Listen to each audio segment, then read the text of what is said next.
I'm Danny, and this is the Scream Princess podcast.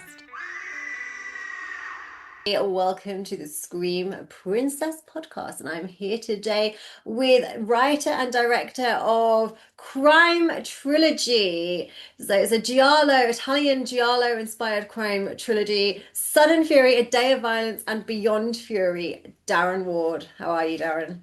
Good evening, Danny. Yeah, thank you for having me on the podcast. So Thank you excited to be for here coming tonight on. to talk through the movies with you. Yeah, Yeah. absolutely. Yeah, I mean, we finally got here because I think I was going to have you on before, and then I can't remember what happened the first time. Did I forget? I possibly No, I had to go up to Leeds. The You had to daughters go moved to Leeds, and then to uni. the next time my partner's kids wanted to do an adventure club day, so I had to. That's it. That's Yeah, it. Yeah. I think we went to where did we go? Seat Indelible Hall and like climb trees and stuff.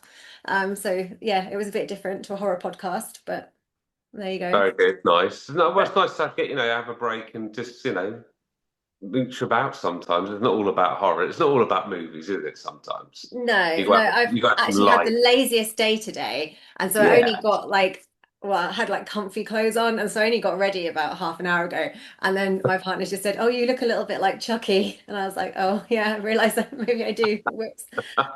But yeah, we've had a really lazy day of just watching episodes of Stranger Things before the new season starts. Oh yeah, yeah. My youngest is excited for that, so I think we're going to be sitting down watching that with us. It's the 27th, isn't it? I'm Is not it sure, but I 27th? know they're doing it like they did with Wednesday. They're releasing half of it and then they're releasing the other half next month.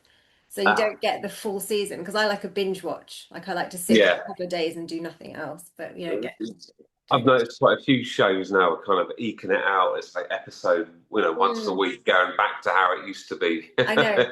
Can you imagine watching TV like that now, though? Like having to wait for the next week. Like I remember being a teenager and watching Buffy and like wanting the week to go really quickly just so that I could get to that next episode.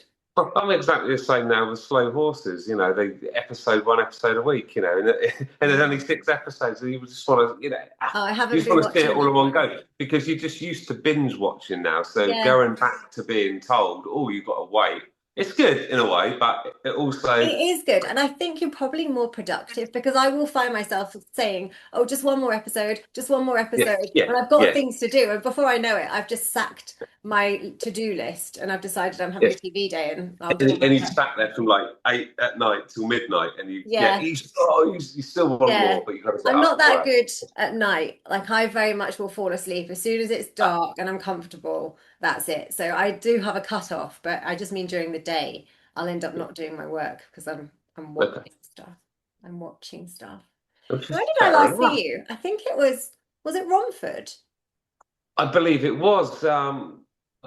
Was it this year? Or was it the year before? No, it was this year. I Romford this year. think They it was all this blur. I've year. been to loads this year, and I kind of just. I think it was March this year because I was recording the podcast there and I remember saying to you, if you've got a chance, come on. But I think you were only there for a little while, so Yeah, we were there with one of Sam's movies, Sam Mason Bowles, yeah. I believe. So we went into the screening, and yeah, Mhm. yeah. But it's just great to be here now, finally. Yeah. So tell me about how the Hmm. trilogy came about. Oh, okay. It was a So long time ago now, right?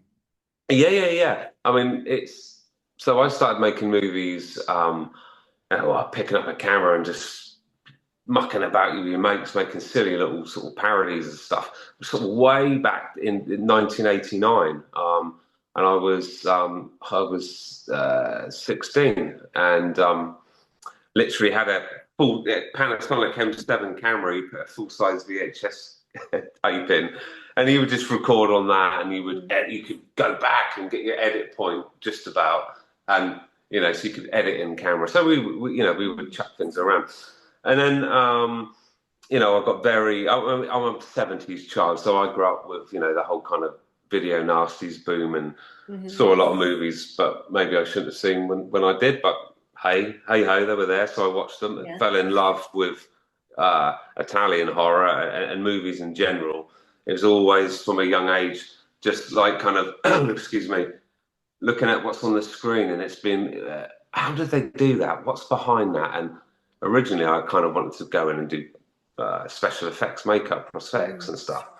It wasn't until there was a like I kind of I will answer your question about this. This is a long That's answer to okay. how Sudden Fury started. So um, when I was so I left school in '89, so 16, and local video reps said, "Oh yeah, you love your movies, don't you?" And I'm like, yeah, thinking he had some sort of hooky copy of E.T. or whatever it was at the time under the counter. But no, he said, "Oh, I got some friends of mine that are making low budget horror movie, and they're looking for a couple of extras to play zombies and someone to have their neck bitten out by a zombie." So I'm like, "Oh yeah, definitely." So cut long story short, met these guys who were just on the early 20s, and I was like 16, and they had already been doing their own horror movies, and then John Woo came around really in the early 90s in the UK. That's kind of like when The Killer, Bullet in the Head, Better Tomorrow, and all the sort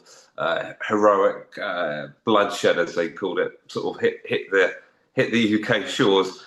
And like everyone else, absolutely loved the gunplay Mm. because I was a huge fan of Sam Peckinpah anyway, and from like Wild Bunch, Pat Garrett and Billy the Kid, and all of that. And my love with doing horror and Italian horror and splatter suddenly became in my mind, well, yeah, guns can come into this. Why not? So I Mm. can have guns and blood and splatter and explosions. And the group of friends that I sort of got involved with who were making movies, Alex Davardi, who since his first feature as working on special effects was Lock, Stock, and Snatch, Die Hard, and blah blah blah, and he's got 100+ credits now. World War Z, Game of Thrones, Mm. all sorts of stuff.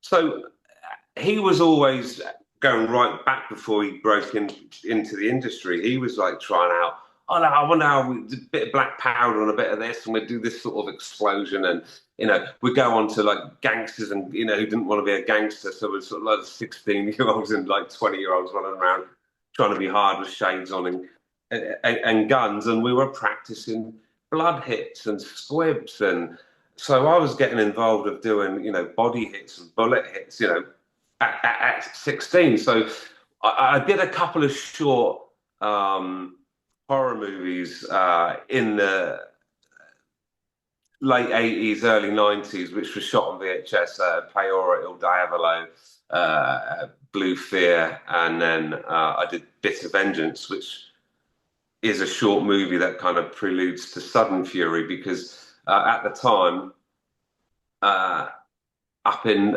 Piccadilly at Barber, Jeremy Beadle used to host an annual British Amateur Video Awards. So it was send in your movies. They had to be under 18 minutes long and any kind of genre. So at that particular time, as I said, I thought, well, I've done a bit of sort of blood and guts and all of that on a real low key level. And most of these movies no one's seen because it's not for me to put them out there. There's sort of a lot of other people involved as well. But they're like just short 15, 20-minute blood-soaked movies. But so when it came to Barber in '94, I thought, right, I'm going to do a John Woo kind of homage, yeah, stroke Peckinpah.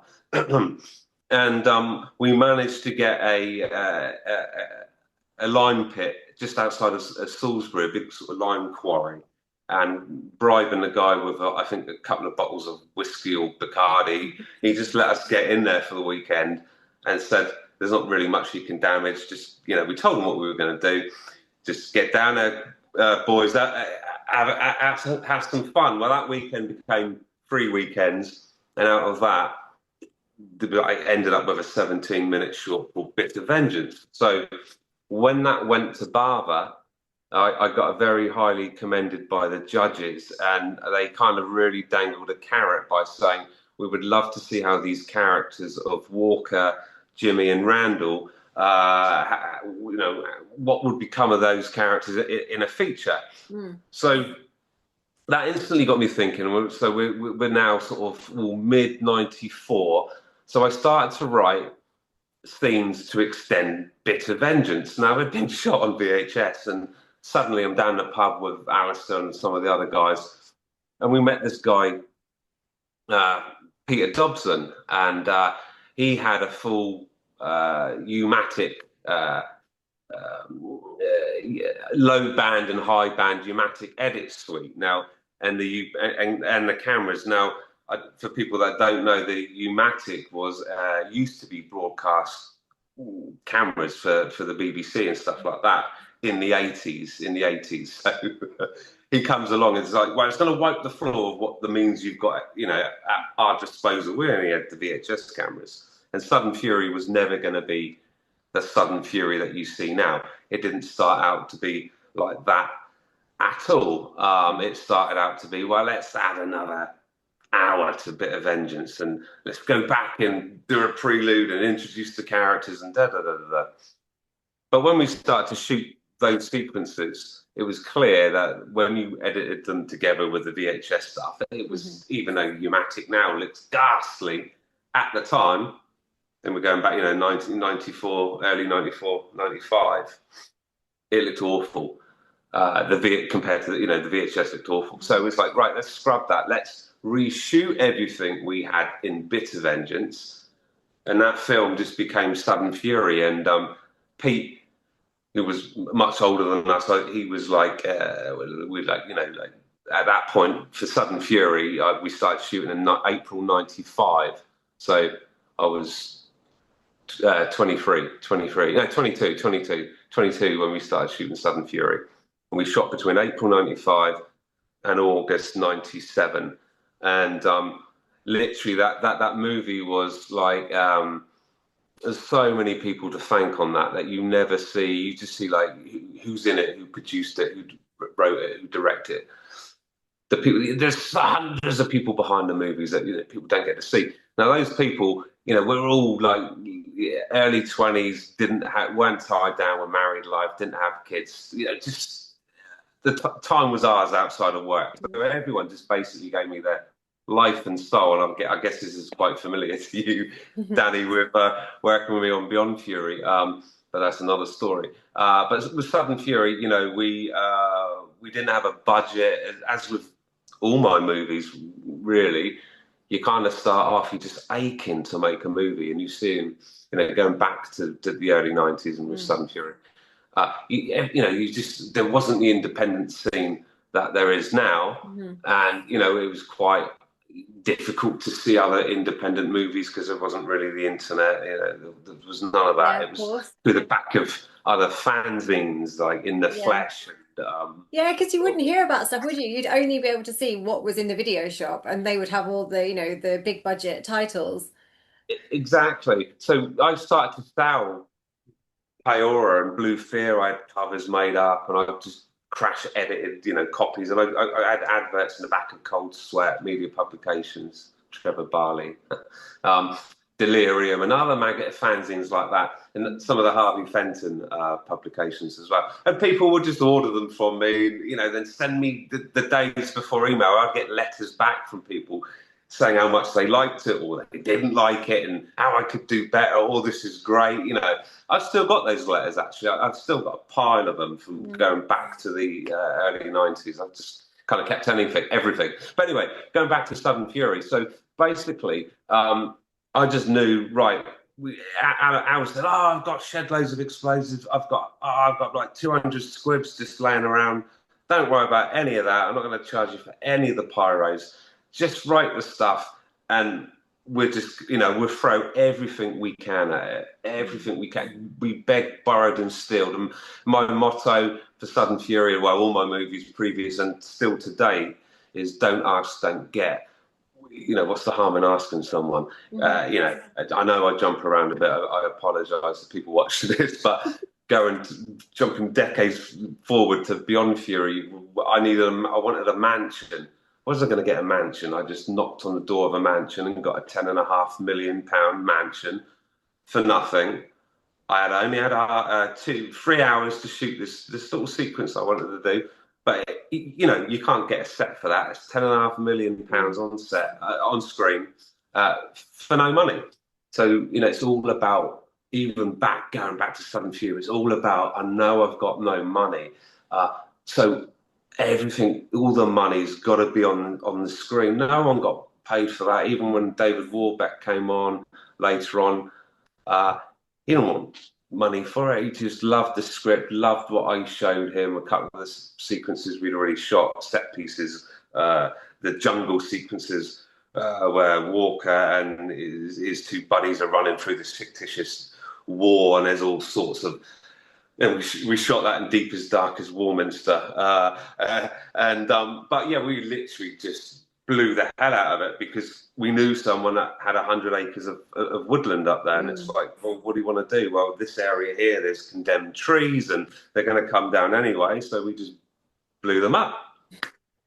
That saved them a bit of work. You know, yeah, and it just, you know, and it Basically did them a spiraled from favor. there. I'm sorry. You basically did them a favor.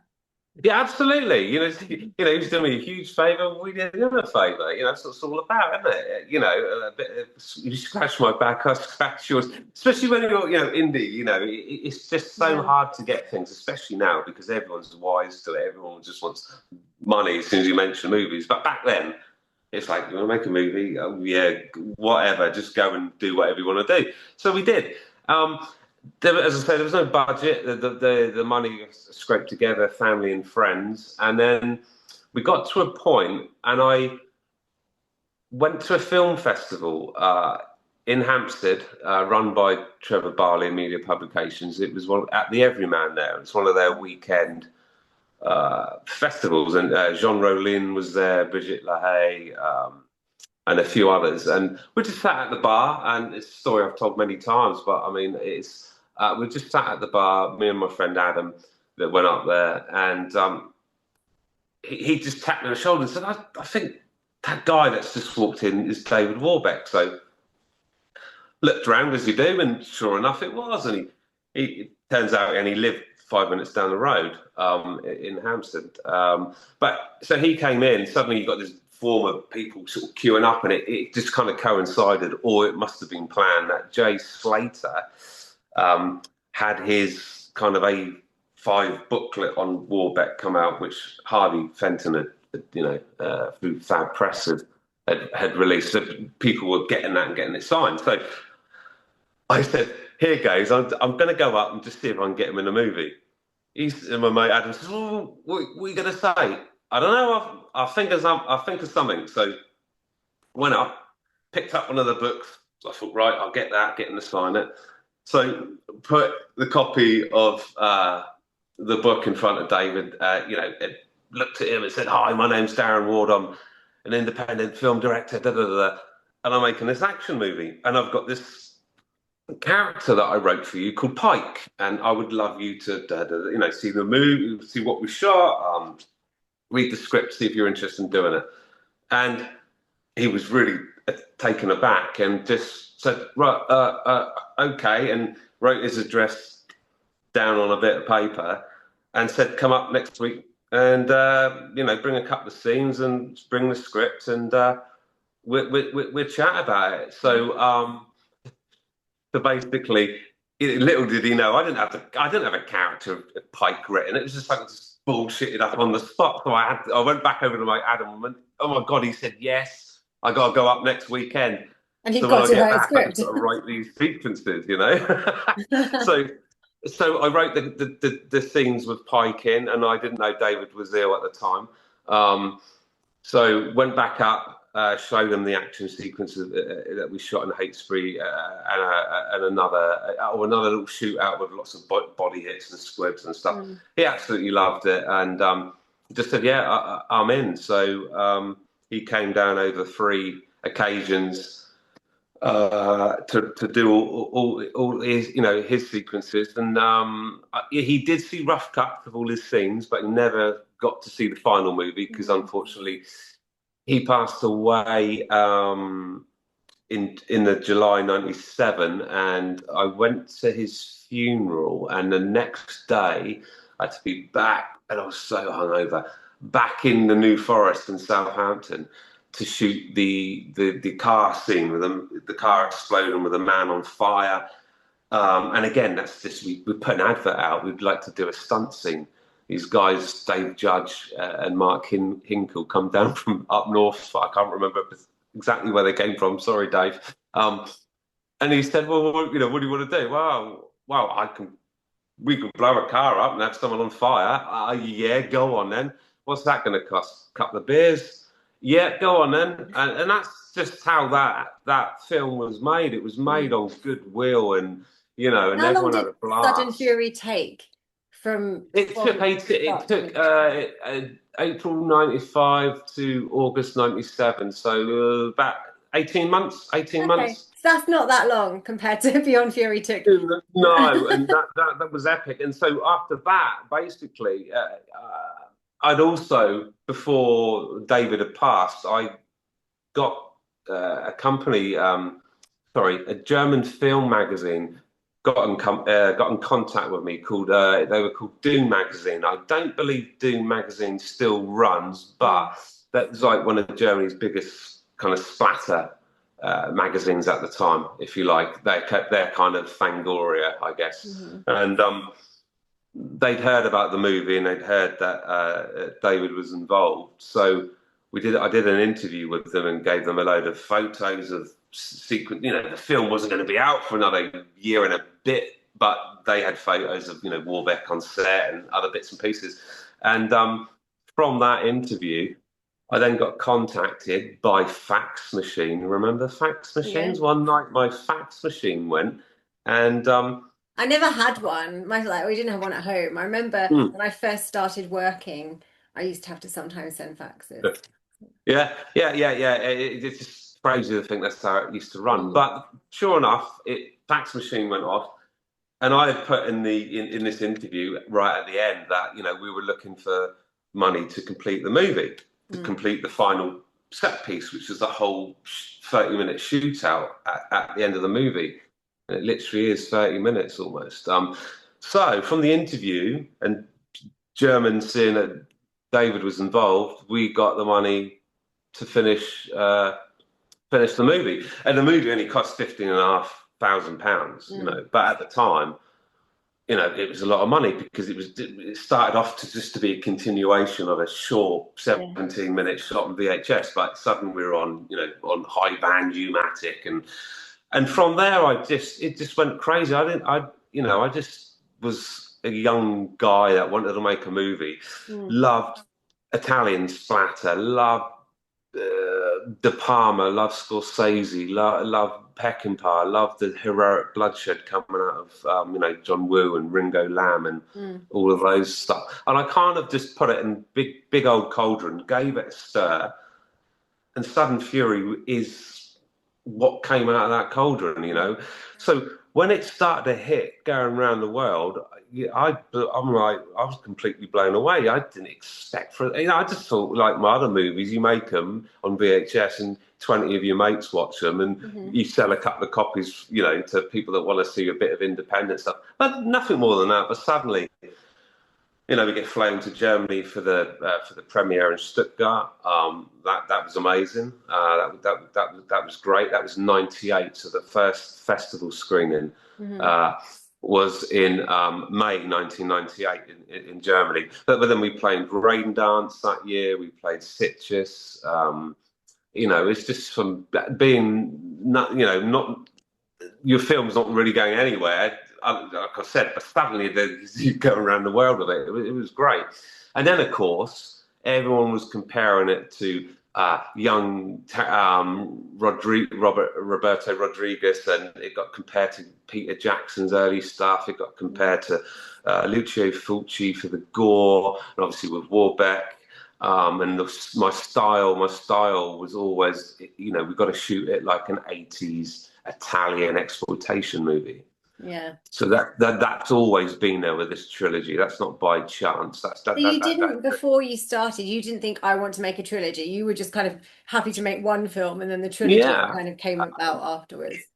absolutely. I didn't know that, and I didn't know the movie was going to go anywhere. And then suddenly it's like, well, what are you going to do next? And da da da da da. And how am I going to top Sudden Fury? Because Mm. the time in between Sudden Fury and me starting A Day of Violence. Okay, I did a short on Super 16 before that in 2004 called Nightmares.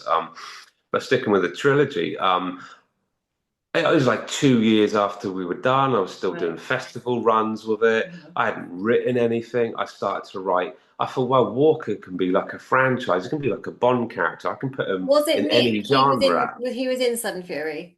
Yeah. Okay, Walker so you is had the main right. character, played by Hmm. Nick Rendell, who Hmm. plays the main lead. We did 6 movies together, Right. but he plays the main lead of Walker and Beyond Fury and Sudden Fury, and he plays Hmm. Mitchell in A Day of Violence, which is the middle of the trilogy, and it's a Yeah. trilogy by genre and kind of content. You got the sequel, the first and last one, but the middle one is kind of sat there because it sits in that same dank environment, with the bad guys, and it's all gritty and it's nasty. It's nasty people doing nasty Oh. things to other, So there's no. It's hard to say they've got protagonists, but but then I kind of like the anti-hero protagonist. I mean, I guess without going too deep with that, but no, and then with A Day of Violence, it was my daughter Ella was born in 2006, and I started to write this revenge movie. It wasn't going to be I wanted to do Beyond Fury straight away, but I Mm. knew Nick was too young for it. We weren't going to get the money off the back of Sudden Fury, and still Mhm. being in I was still in my 20s at that point. It's like every decade I made a feature. Mhm. Sudden Fury, I was 23 to 25. Day of Violence is similar, 35 to 30 something. And then Beyond Fury, I was in my early 40s to mid 40s on that one. So I just thought I've got to write something else. And just write something that's easy, that's universal, Mhm. and a revenge movie. Okay, action, sex, drugs, rock and roll, whatever, the violence. It's a universal language. So I was trying to make movies that are kind of a six pack and a curry movie. Dub them in any language, you get the story. It's the Mhm. imagery, it's the visuals, it's the guest appearances. And they are very visual. I mean, you're all practical effects. Yeah, I hate CG. I'm a 70s child. I grew up with, say the video nasties and all the Yeah. 80s and 90s horror gore boom. It's Mhm. practical. It's Yeah. laziness. It looks crap. CG.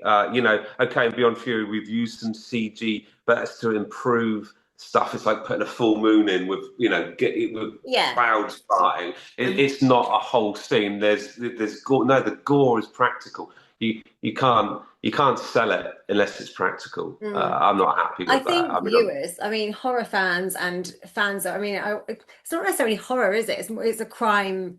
I mean, it's definitely yeah, horror. they You've got get some they, horrific stuff in there, but mm, like they- fans of film want to see it really done. I mean, we started watching the new Frankenstein last night, yes, and yeah.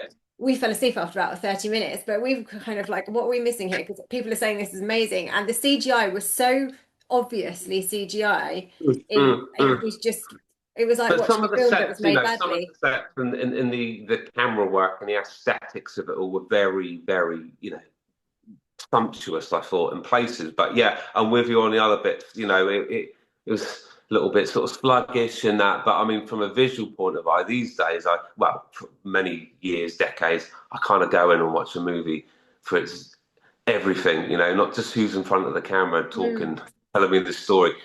It's the visual, the compositions. yeah, I I grew up loving Italian westerns, spaghetti westerns. I'm a yeah, huge Sergio Leone fan, so I was made up when I got to work with Warbeck because not only had he worked with Sergio Leone and Lucio Fulci and Antonio Margheriti, and the list goes on.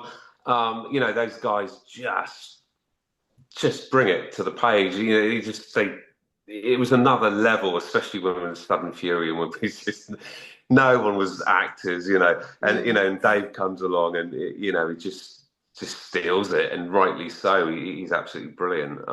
And that's when eventually, A Day of Violence, we started to make that movie. I knew I wanted to work with another actor or actress that I'd grown up watching in those classic Italian, mm, 80s heyday. So We'd started to shoot A Day of Violence. Like we just started to shoot what we called a test weekend, and we shot all the kind of sequences of Nick, who plays Mitchell, and it running around Southampton, jogging. We got up like 4 or 5 in the morning, so we could get the city empty, kind of like a 28 days later thing. So we could just get him jogging here and there about because we knew there was going to be a narration Mm. over the top without getting people in the way and gawping at the camera and stuff. Um, so at the time, Facebook wasn't really a big thing. It was MySpace, and I stumbled across Giovanni Lombardo Radici's MySpace I'm glad you page. said his name because I was going to have to pronounce it later. Aha! Or we can just call him Johnny because he preferred to be called Johnny. Yeah. So yeah. Yeah, good old Johnny. Lovely guy, and also with Dave. I mean, the short 18 months that I knew Warbeck. Oh God, the parties, the people I met. It was just amazing for someone from Southampton that grew up watching Italian horror and Mhm. action movies, and suddenly he's made a movie that what people wanted to see. It was like very, very bizarre. And the weird thing is, 29 years later, let's say 30 years later, that movie's getting re-released still. It's coming out in countries Yeah. it's never been out You've got in Treasured before. Films releasing the trilogy, am I right? Oh, yeah, we can go everywhere tonight. I can talk for hours. But yeah, Treasured Films, Graham Lloyd, Tom Lee Rutter, UK, both Mhm. lovely Tom was one of my boutique first label. few guests on the show. Yeah, they're releasing it. It's called Yeah. Gialli, Guns and Gore, the brutal Is films there of going to be a Darren Ward. party? Are they going to do a party? I feel like A launch party? there should be a party. There should be a launch party. Yeah, there should be. We have to get onto Tom on that one. Get Graham to dip in his back pocket. But yeah, it contains 8 movies. So it's 8 movies, all remastered.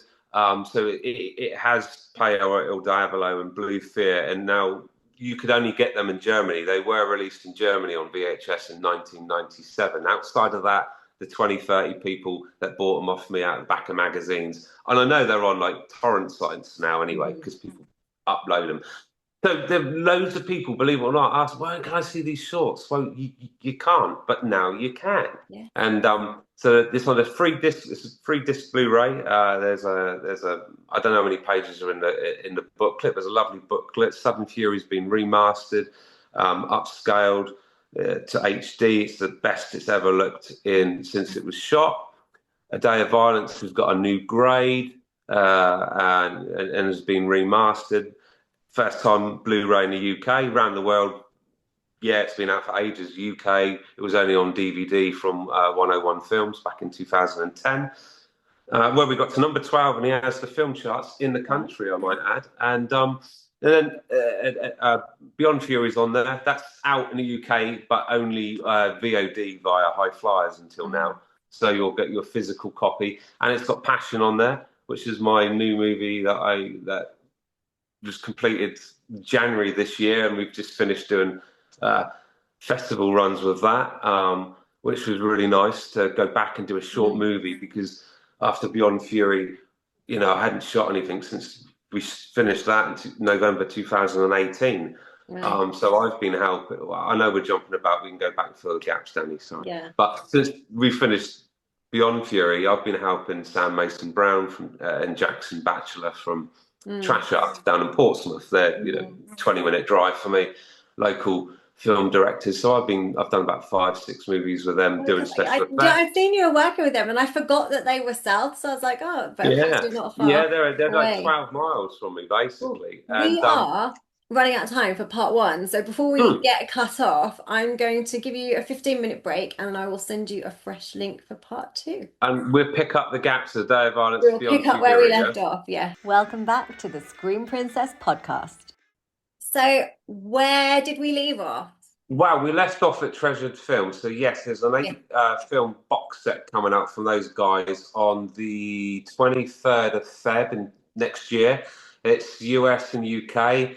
You'll be able to pre-orders live now at Treasured Films and filmtreasures.co.uk. We've also got Sudden Fury and A Day of Violence being re-released next year in Germany, Austria, and Switzerland as well. Mhm. That is for the upcoming 30th anniversary of Sudden Fury. Mhm. So that's amazing, that as I said, that film's still going. So going back, I guess, quickly to Day of Violence, so we can then go on to Beyond Fury. Mhm. So yeah, A Day of Violence, I started to write in 2005. My first daughter, Ella, was born in 2006. And I was at the point of I've written a lot of the set pieces. I find it very easy, the action, the gun scenes, the gore scenes. It just, I never That's get where I'm stuck. useless. So if I'm writing like a big fight or a battle, I'm just like big fight, battle. Yeah. Oh no, see, I've got to go in and immediately I'm seeing the camera and I'm editing it as I'm writing it. It's Yeah. awful. That's just that's how I do it. Everything's edited, shot years before I make a movie because it takes that long to make them. Hmm. But it's just, so, yeah. So A Day of Violence. So I was stuck with the point. Well, what's the crux of the movie? So then I thought, being being a dad for the first time, I thought, what would someone do? What's the length someone would go to for family, be it stepdaughter, but still family. So that then became really easy for me to finish that script once I Mm. knew, where Mitchell's character was going to and where he was coming from and what kind of redemption he was trying to. All Hmm. my movies have got kind of like a link with someone's trying to find redemption and for something. I don't know why. It's like people ask me why in all your movies is someone tied down to or strung up somewhere where they're absolutely helpless, can't move, and whatever's coming will. I don't know. It's just I don't know. It's Because some you can. because I can. It's not Yeah. trying to make it means this. It's not. It's just because I guess it's just like a subconscious trademark that Yeah. I've just put in all my films. So A Day of Violence, yeah, we shot that between 2007 and we finished in April 2009. Now we had a 6 month shutdown because I had a huge carrot dangled in front of me of getting £3 million. I Hmm. shot I'm going to speed this up because I know I can waffle on.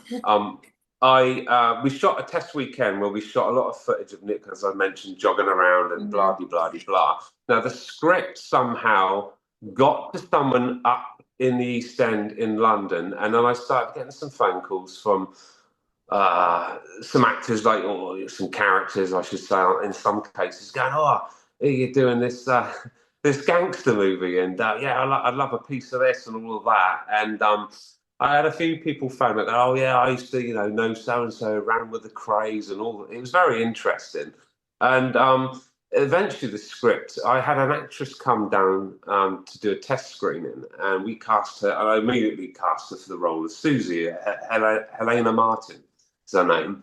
And I said, "Oh, where are you down? Do you mind if you might as well just cast your teeth while we're here because she has her teeth chiseled out at a particular point in the movie." So, well, she's got a mouthful of alginate and that, and she's just like looking through some other bits of the script. And afterwards, she says, "I've got someone in mind that would be really good to play Chisel. Do you mind if I pass the script on?" So, yeah, yeah, by all means. So it got to a guy called Christopher Fosh, who played. I know, Chris. Yeah, yeah, yeah. He played. We'd done a few bits and background of. I think it Yeah. was a couple of love movies and bits and pieces. And a great guy, played Chisel so well. And of course, do you mind if and at that point, I'm going, well, I'm getting some great faces, some great authentic sort of, people coming in on it. So Mm. then we, got Peter Rennick that had done, went on to do odd bits in a few Jason Statham movies and was in Football Factory and other bits. Um, uh, but the story why we shut down is that suddenly it got to Danny Dyer and Tamer Hassan's agent. Hmm. Now, whether you want to, you need to cut out, just pause a second, I can come back in with that. Whether you need to cut any of this out later, I don't know. I'm just Fine. going to run it, but it's up to you. I don't know what these characters feel now, but anyway, I've got to be careful. But anyway, let's start again. So eventually, the script got the agent of Danny Dyer and Tamer Hassan, and I had a phone call, and they said, we'd like to look at the script, the full script, because basically I'd gone up in Bethnal Green, no, Greenwich, sorry, Greenwich. Chris Foshan said, "Come on up to this celebrities versus caddies football match. Danny's going to be there, and Tama's going to be there, and a few other people, Roland Moonican, and a few other guys from, I guess I said Nick Love movies, but the business and stuff, and Jeff Bell, and anyway, so go up, and I give Tama the script, and he said, "All right, what's in it for me?" So we talked that, and he said, "Oh, I'll get back to you." So that went. So off he went to play the football match. Saw Danny on the way out, and Pete Rennick just stopped Danny briefly. We gave Danny the script. So then the next weekend or the next week, I got the phone call from their agent. That's how that went down. I'm getting old now. I'm 52. It was a long time ago. So anyway, so I'm getting phone calls, and they said, "How much have you shot?" I said, "Not much." They said, "Can you shut the production down?" Well, I think we're going to try and get £3 million for it. So we did, and we had started in the July 2007, and we didn't pick up again until like November. Anyway, we shut down, and it got through all these hoops. Eventually, it didn't come off, let's say. And we picked up and carried on. But I subsequently also had a few other meetings with, let's say, some interesting people who were quite keen to, put some money into the movie. Because at this point, suddenly it's like, wow, I was talking to sales agents also. And at that point, Danny was really big on selling units. You had Danny in your movie, you're guaranteed, I was told 100,000 units, DVDs sold. It was just sort of like whatever it costs, get them. But ultimately, maybe it's a conversation for off camera. It didn't all work out, so that never really happened. So the first posters have actually got guest star and Danny Dyer on it, but I think only one of them got printed. Anyway, let's say we came close to that. So and again, it's a movie hyper realistic. I mean, Southern Fury, the action and the gore. Now, when I look at it, it's quite cartoonish. It's very, very over the top. And so, it'd been a good gap because we'd wrapped on Southern Fury in '97, and it came out in '98, and now we're 2005. So I knew I wanted to go in. Everything had to be really hyper realistic with the special effects, and then no cutaways. Just we got to go in there and absolutely shock the audience. I just wanted to. I thought I've got a Southern Fury, so I'm going to go mean and nasty with it, and I think we achieved it. I mean, it did very, very well. As I say, got to number 10, number 12 across the country in the supermarkets and stuff, and it went all over the place. Brazil, Scotland, America, Germany, Austria, Spain, France, Indonesia, Thailand. And the releases still come out, and it still gets re-released again with Sudden Fury because it's like kind of part of a trilogy now. I'm hoping there's going to be a lot more trilogy box sets coming out. Yeah. Okay, we're going to have the UK and the US, we have Germany, Austria, Switzerland, but we want other countries to pick up as well. So again, it did really well. Festivals did really well. Won about 25 international awards. Ranging from special effects, a lot for special effects because it was really good, direction and acting and stuff.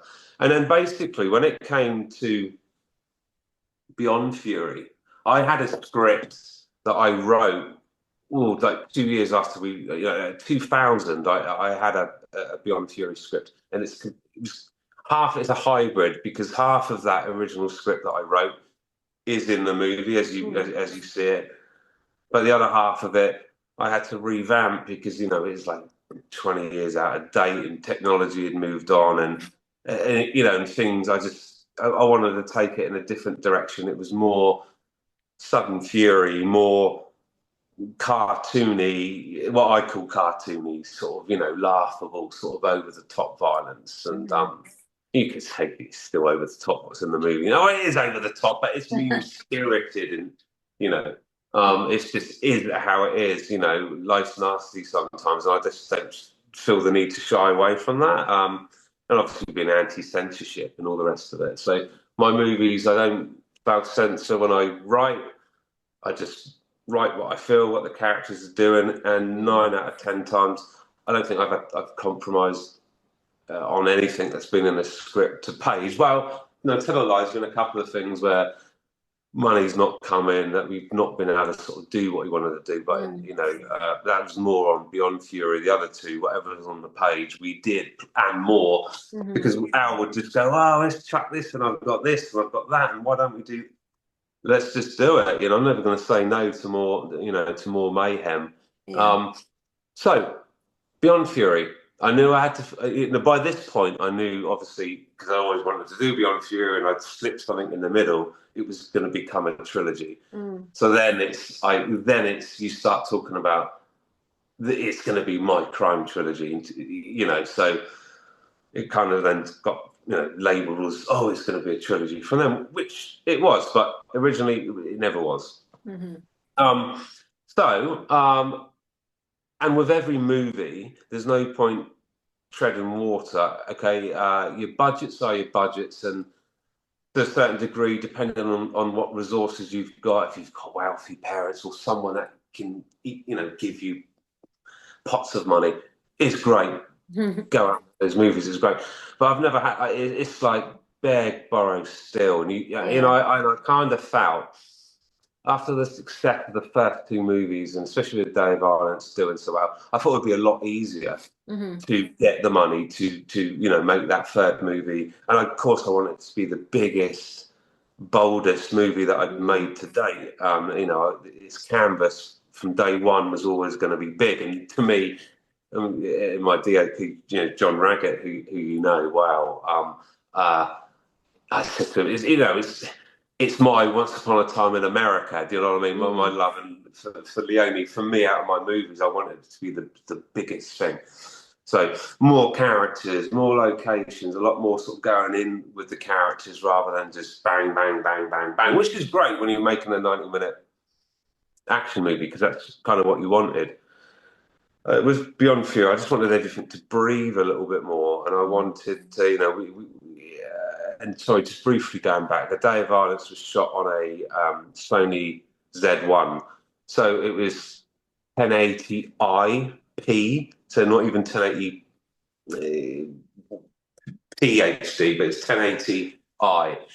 So when with Beyond Fury, by then John had got a Black Magic camera, which had the capabilities of shooting in RAW, so in 2.5K RAW, and he also had a great set of Arri 70s prime lenses. So with our love for the 70s and 80s, and we really wanted to give Beyond Fury that kind of visual gloss that the other two didn't have. Due to grain on Southern Fury, it's pneumatic, and the palette for A Day of Violence was dark and moody. I wanted everything to sort of just pop on the screen. The colours, the visuals, the camera moves, everything. So it's very a lot of dolly, not so much Steadicam on Beyond Fury. There's a lot of Steadicam in A Day of Violence, but it's more like slide shot, sliders and track, and a lot of handheld, because you'll notice in my movies, you can have like a slick, nice, dolly shot introducing, and when the violence or things start to heat up, we go handheld because it brings that intensity. It's almost like that, intensity that the handheld camera work and Cannibal Holocaust brings. For Ruggiero Deodato, it just and especially with Fulci, if you look at Fulci's stuff, with the gore. He lingers further. He goes in while the directors with a cut. So with the love of Argento and Fulci and Suave and Sergio Martino and Deodato and Umberto Lenzi and all those guys and many more that I've missed off. that's my love. That's where my ideas come from, Yeah. my aesthetics, my camera work. I will go back and I watch a lot of the 70s Italian police crime movies, and yeah, and it is all juxtaposed, lovely shots with rough, raw, and ready. Mm. And that's what I like to bring, especially for that trilogy. Excuse me, for that trilogy. Now, that movie we started shooting in April 2015, and we wrapped on November 18th, 2018. It Hmm. was the biggest, as I said, the biggest movie ever. And unfortunately, my makeup and pyro crew were stuck in Ireland for 3 years on the last season of Game of Thrones. So Right. it really did hamper getting that movie finished a lot Yeah. quicker. I think So my hair color changed in the middle. Then you yeah, had it to did. wait for Yeah, me to have yeah. go brunette It, again. like 6 months in between. But what it was, Yeah. we'd shot because we did a couple of Kickstarter campaigns. We got money in privately. I invested myself, but it came to a point that I knew all the set pieces had to be left for this magical lump of money to appear. Hmm. So we shot all the dialogue stuff. We shot everything we could that didn't involve a lot of heavy practical effects and gunfire because in all my movies I use real gun armorers. Beyond Fury is the only movie where I've had to put CG muzzle flashes in on a couple Mm. of the shots because it's too expensive to get an armor in just to do Hmm. a little scene of a couple of guns going off. When you've Yeah. got loads of guns going off, we got a real gun armor in, real shells, real flames, everything. You can't Mm. beat that. The actors, you feel that. They stood there going back, pretending. No, no, no. When you've got that kick of a real gun and the shells and the heat and the flame, that is what brings it. So that's what Mm. I'm about on my action sequences. So I was a little bit, I've got to, but it wasn't many. And there weren't, compared to the other two movies, I don't think there was as much gunplay in Beyond Fury Mm. as the other two. It's more, what can I get that's around me to kill someone that's attacking me? So it was a lot more nasty with the machetes and faces and eye gouge and close kind of Mm. wet work rather than a lot of gun work. And but no, and again, once that movie, and then once we'd wrapped, it went into almost 18 months in post production. And it was because it had to be graded and fully graded Yeah. and pop, everything to pop up. And there was almost 300 visual effects added and things removed. Like we shot in a hospital. We shot on the ground floor of a real hospital wing that I managed to blag. And basically, we were going to be on the top floor, so we had to green screen all the windows, also all the night footage, all the glass is fake, all the rain is fake, the city outside. And then in some shots, there's a mirror on the other side of the goddamn wall, so we had to do reversal CG shots for the Hmm. reflections as well. But anyway, that's the fun of making a movie today. And it was like, well, why Yeah. not? Because we can do these little things. It's not me adding to gore, it's me adding to an aesthetic or something. So I was quite happy with that. So that came out, and then COVID hit. So the premiere got pushed back from Hmm. when it was going to be April 2020 to whenever it was. And it came out in Italy, and it's out in Germany, it's out in the US and the UK, and a couple of other places as Where well. did it So premiere? Where it was it? premiered. Oh God, it premiered. What festival? In the Yeah. end, I did a. Oh, the premiere was a work print. Now, that's interesting. Yeah, because it was ready. It's meant to be done right by Hmm. whatever it was meant to be done by, and it was already lined up for two festivals, which was Weekend of Fear in Germany, where the Right. previous movie had won Golden Glib Top Audience Award feature movie, and it then subsequently got me distribution deals over there on that, which was great. So we were going back with the next movie, and I'm like, oh guys, I'm sorry, it's not ready. The poster's not done, and they said, oh come on, please, please. I said, all right, but I've got to stand there and say it's a work print. There's no grade on it. It's missing all these visual effects, Hmm. little added bits, and it's like showing your baby. It'd been years, it'd taken years, and I just wanted people to see it finished, not like half done. It's like a half a painting, right? Well, anyway, So we went over, got a great reception. It got Silver Glib Best Feature Audience in that half-finished state. So I was over the moon with that. And then Spencer Hawking from Romford said, "Come on, I've seen you shown it in Germany. I've been waiting a decade for this." And I was like, "Spence, it's half done." But again, we screened it up there, and really, it was lovely that Giovanni won Best Supporting Actor award, and I got a Best Director commendation for it as well in that half-finished state. So I was feeling pretty, blessed with it. And then when it did come back of it, all singing and dancing, yeah, it did many festivals. It won 42 international awards ranging Germany, Spain, India, Germany. Oh, I've already said Germany, America, UK, some nice trophies and other. It's a pity I'm not in my office. Sorry about this poor decor, by the way. It's because the internet in my office isn't working. Normally, I've got loads of props and all sorts of things that I would have just shown you, but maybe on another one, I've got a little props cabinet with loads of stuff from all the trilogy, gory bits left over.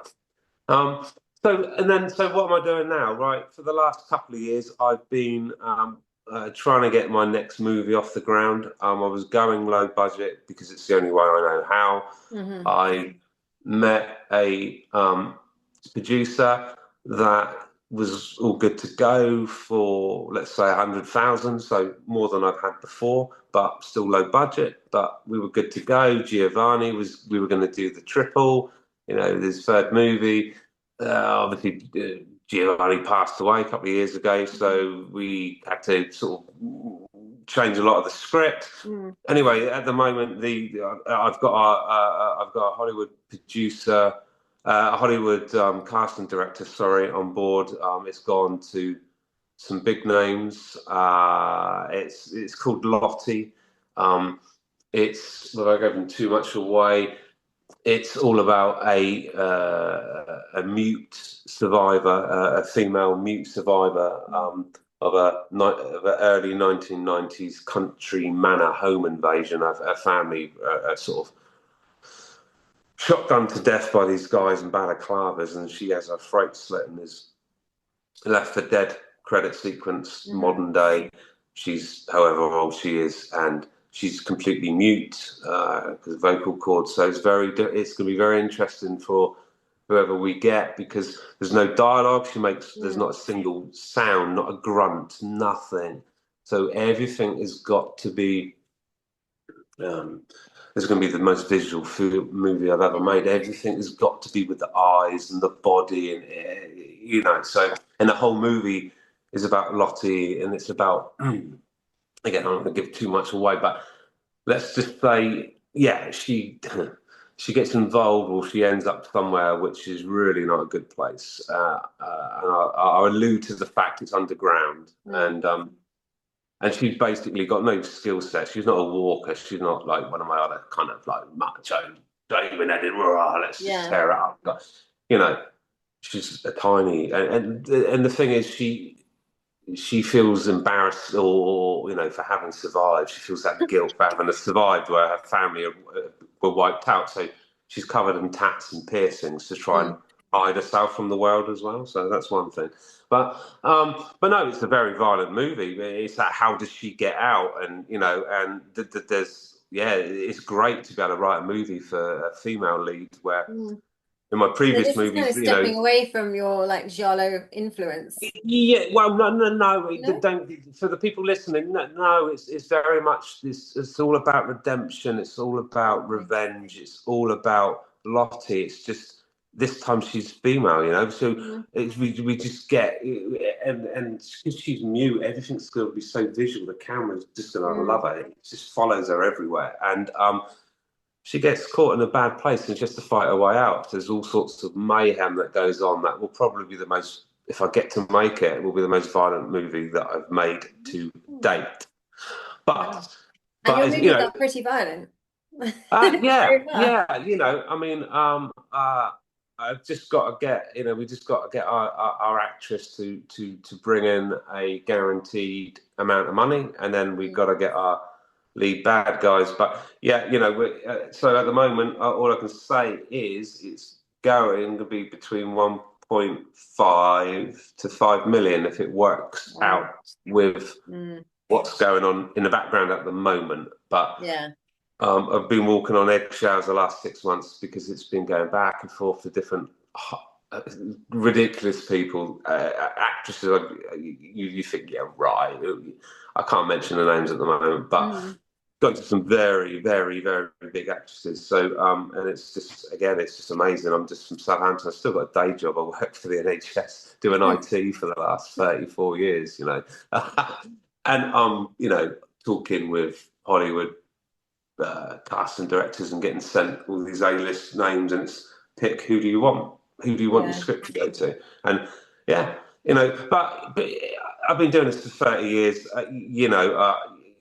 I believe it when I see it, so I'm not Yeah. giddy I'm always over it. like that. Like, just wait to see Yeah. what happens. Yeah, I'm not giddy over it. And at the end of the day, if we don't get this, what sounds like, this astronomical amount of money, I will find someone and we'll do it for Yeah, 100 you'll or find another 150. way. That's it. So but so it will get done. So in the meantime, I know we're running out of time. So in the meantime, as I said earlier, the last in between uh, finishing Beyond Fury, giving it a couple of years because I was so involved with getting it to Mm. post and everything else. But the last 4 years, I've been doing quite a bit behind the camera for Trash Arts, Sam Mason Bell and Jackson Batchelor. Um, Gore makeup effects because I always wanted to do special effects before I, Yeah. became a director. So, you know, I can do quite a bit. There's the limit because I don't have the big ovens and you forget about doing all the foam appliances these days. But Mm. I can do bits anyway. So last year, though, so October, no, July 24, Sam said to me, "Oh look, we're thinking of doing another movie and doing an Mm. anthology. How do you fancy, uh, directing one of the short movies?" And I'm like, "Oh yeah, let me think about it, because to me, my mindset is I'm doing Lottie next, Hmm. and I'm very bad at that. That's why I'm not that prolific. It's like one every decade because I set my I'm like a bull to a red rag. I set my target and I don't give up till I've done it. So Yeah. it was going to be Lottie. Nothing gets in the way. It's Lottie. But they said, "Go on, man. Everyone wants to see something, you know, new from you." So basically, I dug out an old script. I said, "Well, what's the premise of the anthology?" I knew it was going to be like horror or Mm. gore. Is there? Can I do gore? Yeah, you can do gore. Okay, cool. So I had an unfinished script, feature script that I was writing again back in the mid 2000s, and for some reason I never actually finished who the killer was and how they died. But I was writing a Giallo back then, and it Mm. was called Passion. So I thought, right, there's the title, Passion, and I said, well, what's the runtime? It had to be under like it had to be under 15 minutes, so to fit in with the other movies and the running time. Because I think it was another five or another six, no, another five including mine, so six in total. And so basically, okay, so I went through this untyped up script of Passion, and there's a couple of great set pieces in it. So I don't know if you've seen the movie yet. If you haven't, I'll send you a link after this, and Mm. you can watch it. Hmm. Um, but it's great. It's a Giallo. It's a homage to the Italian Giallo. Black glove, black hat, Hmm. killer, and literally, yeah, we shot it over 4 5 days, spread like a couple of evenings and a couple of days, and pulled it in for 750 quid. Um, he shot it in 2.5K raw. Actually, shot it sorry in 4K. Um, It looks amazing, and yeah, it's done really well. It's played so many festivals recently. It's like we've been in UK, Romford, York, Hmm. Worcester. Played one in Wales as well, Canada. Yeah, it's getting around, but I mean, it's a short movie, so it hasn't really got the life of a oh yeah, pretty cat. So Hasn't it's really got butt the to life of screen. a feature, No one but wants to look at your butt, cat. but it's doing good though. It's doing good for a short movie. It's got my name back out there. It's got Mm. the festival circuit. It's got the buzz going again. So and now it's going to be part of Exhibition of Evil, which is what the anthology is called. And Mm. I believe that is screening for the first time at Horror on Sea next January. year on the second weekend. So Ah. I'll be up there with Sam and Jackson and the other directors, and yeah, to see what people think of it as an anthology. But yeah, No, I don't it's think I've great. got anything in horror on sea for the first time in over like 11 years. I haven't really, Wow. I've only shot one film this year, and I don't Yeah. think it's not submitted. Like he has a distribution deal, and it's just kind of like they're made for this American company. So, but I am going to be doing voiceover for the 13 Years of Horror on Sea documentary. So, if I do come down to the festival, it will be that second weekend because that's when that's screening. So, Oh, that's great because Tom will be down there. Tom Lee Rutter will be down there yeah, as well that weekend. So yeah, it'd be good yeah. to So catch up with him. I might pop by. If I can find anything else to do in London at the same time, because obviously I live a million miles away now, Yeah, of course. in the northeast, so it's like a long way to come if I How long does it take you to get down? 5 hours in the car. Oh wow! Yeah, I drove up to see my daughter who's at uni in Leeds. Yeah, it was like 4.5. That was like enough. Yeah, I mean, I Yeah, don't really mind the drive, but it's like I need to kind of be down there for work for something. yeah. I'm You gonna do can't just it. go on a jolly. Yeah, Yeah, it's yeah, like off yeah, I go to, horror on yeah. sea. Back in a couple of So hours. Up my yeah, nose. exactly, Yeah. exactly. But we are out of time almost. But before we go, I'm just going to ask you if you could make a movie with, dream cast, dead or alive, who would you have? Oh my God. Okay, I'm gonna say I'd love to do my take on a spaghetti western. So I would like to shoot with yeah, it's a real cliche, but why not? If I could have anyone, Clint Eastwood, Lee Van Cleef, Eli Wallach. Why not? Let's get the good, the bad, and the ugly back. Yeah. Make it damn. Now, Oh. I've always wanted to do a western. So rather than sit here at like 20 minutes, like a tumbleweed goes through my mind, I'm looking at a picture of them over there, Ah. and yeah, yeah, why not? I'd love to. Who wouldn't? Well, thank you so much for coming on the show. I feel like I will at some point have to bring you back for another one because you've got obviously loads more to Oh, say. there's so many stories, there's all the stories the things that go on in Cannes and getting smacked Yeah. by Jean-Claude Van Damme and all of that. There's so Oh, many stories to tell you. I'm going to bring you back then next year. Oh, we'll do a part two, Darren, and you can tell me Well, the behind the scenes stories. You told me yeah, about the yeah, films in this part. We'll do yeah, the behind the scenes, the stories, the secrets, the things you want to absolutely. mention. It's all in my book that I need to get published. Well, thank you very much, Danny, for having me on. It's been a pleasure, and looking forward to having a drink with you then at Bar on Sea. Yes, may see you there. Okay, take care. Let me press end. Is that all right? Yeah, thank you so much. Yeah, I just before we get cut off, it flashes up and tells me we've got 10 minutes, and then we kind of talk a little bit into it. Yeah, yeah, yeah, yeah, You know, yeah. and I have to try and end before, like, rather than cut people off. So Yeah, no, of course, of course. But no, amazing. no, it's been great to just yeah, Yeah, have a chat. we'll catch up. But yes, Are you doing hopefully. a well? You doing well though? You Yeah, keeping well? yeah. I mean, I'm up in the northeast, so it's much quieter. But I'm doing my like holistic stuff as well. I've got a script that I finished writing that I keep saying, I want to make this, but again, it's like I don't know where the budget's coming from. Yeah, yeah, Um, yeah. so yeah, and I've got another little idea for possibly like an anthology that I'd like to do because obviously then you don't have to do it all in one. Mm, mm, mm. So yeah, I mean it took me a while to kind of settle in because I was all over the place, like living all over the place until I kind of found a place and then it was like renovating and then it's just been Yeah, I I don't know. saw your pictures of you did sort of all the old wood coming out or whatever and stuff Yeah, going me with in. my drill. I was using some like pneumatic thing to get the tiles Yeah, off the yeah, walls. yeah. I was like DIY Danny, but to be honest, my friend did most of the work really. Um Do you miss London? it's really No, not do really. you know like there's little bits I miss. Like, I mean, I know that Frankenstein there's an exhibition in Selfridges at the minute, and obviously if I was there, I'd Yeah, just of pop along. course. Like, I can't just justify popping down to London and spending all that No. money for like, an exhibition or something. So there's, Yeah, I yeah, think I didn't go out anymore. Like, it's not like I missed London like nightlife and stuff, but yeah. when No. there's events or things happening, you You know, sometimes think, ah, damn it. yeah, Yeah, like yeah, I yeah, mean. Alan had said about me doing Darkfest this year, but I yeah. didn't kind of like, I didn't actually, we didn't confirm or anything, so I'm not doing it. But like maybe next year I'd like to do Darkfest again. And that'll be like 2 years since, the Hmm. last one I did. Yeah, I'm not going to that this year. No, I've got No.